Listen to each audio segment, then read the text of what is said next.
a nation forged in liberty, yet torn apart by its own ideals, a house divided against itself.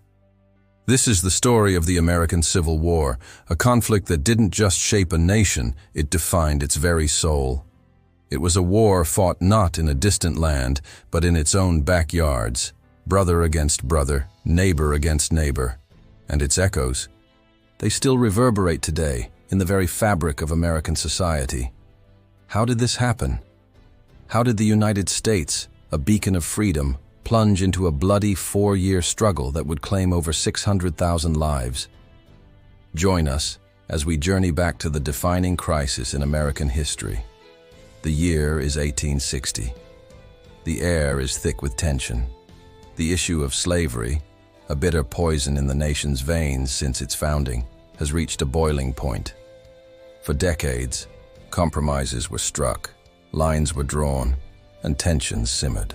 But with the election of Abraham Lincoln, a man from the newly formed Republican Party that opposed the expansion of slavery, the South saw a direct threat to its way of life, an economy built on the backs of enslaved people. South Carolina seceded from the Union, and soon 10 other states followed, forming the Confederate States of America. The stage was set for a conflict that would test the very meaning of the word united. On April 12, 1861, the first shots were fired at Fort Sumter in Charleston, South Carolina. The Civil War had officially begun. Both sides expected a quick, glorious victory. The Union, with its industrial might, larger population, and established government, seemed to have the upper hand. The Confederacy, however, had a fierce determination to defend its homeland. Brilliant military commanders like Robert E. Lee and Stonewall Jackson, and the advantage of fighting a defensive war on familiar ground. The first major battle at Bull Run was a shocking defeat for the Union, a brutal wake-up call that this would be a long and horrifically bloody war. The early years were a grim struggle for the Union. In the East, General Lee's Army of Northern Virginia seemed almost invincible, delivering a series of stunning victories against larger Union forces. Lee was a master strategist, audacious and beloved by his men. He became a symbol of the Confederate cause.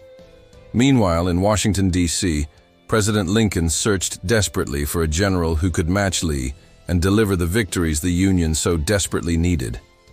He cycled through commanders, each one failing to halt the Confederate tide. The Union's hopes seemed to be dimming with every dispatch from the front. But out west, a different story was unfolding. A quiet, unassuming general named Ulysses S. Grant was steadily winning crucial victories for the Union along the Mississippi River. Unlike the cautious generals in the East, Grant was relentless. He understood the grim arithmetic of this new kind of warfare. It was a war of attrition. His philosophy was simple.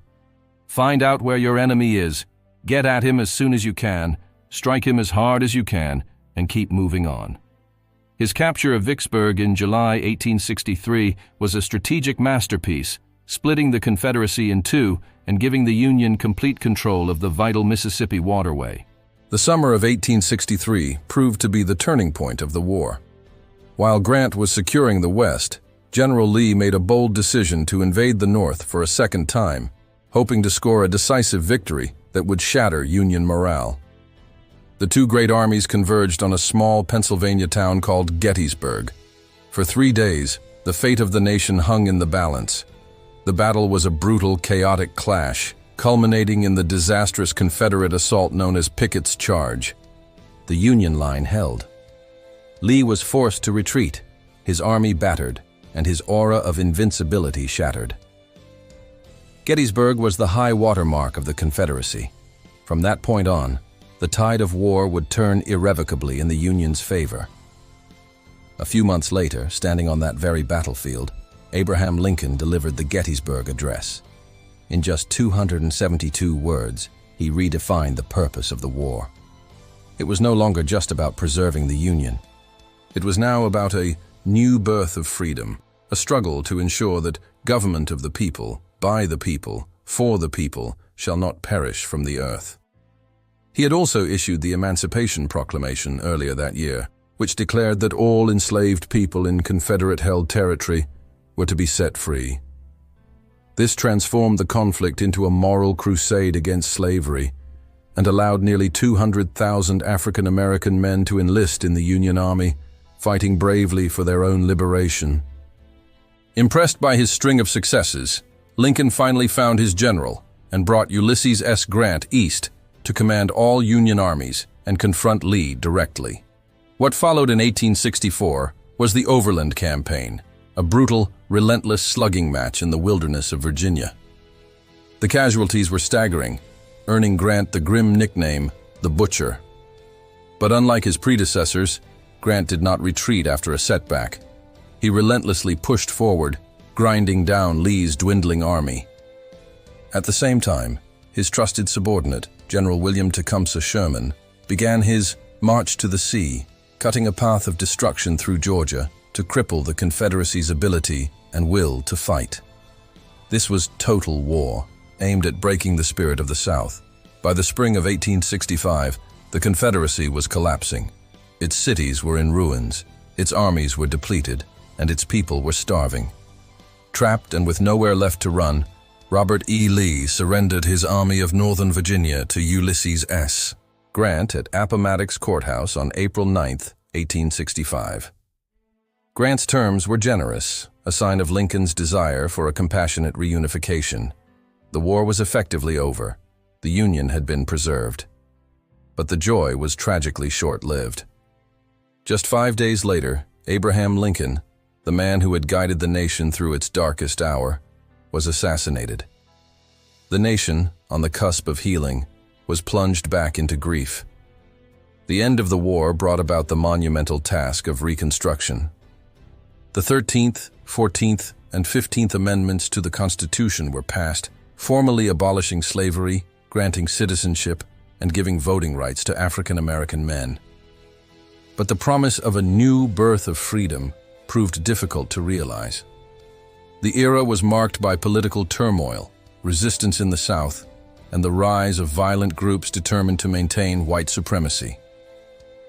While Reconstruction ultimately fell short of its goals, the changes it set in motion were permanent and profound. The war had settled the question of secession forever and forged a stronger, more centralized federal government. It ended the institution of slavery, beginning the long and ongoing struggle for civil rights and equality in America. The Civil War was more than a series of battles. It was a crucible that reforged the American identity. It left scars that are still visible today, but it also affirmed the nation's founding ideals of liberty and equality, even if the journey to fully realize them is far from over. It is a story of immense sacrifice, of profound transformation, and of a nation's struggle to live up to its own creed. The questions it raised about freedom, citizenship, and the nature of the Union are questions we still grapple with today. Thank you so much for joining us on this journey through one of history's most pivotal conflicts. If you found this story as compelling as we do, please hit that like button, subscribe to our channel for more deep dives into history, and share your thoughts in the comments below. We'd love to hear your thoughts. Stay curious and see you next time.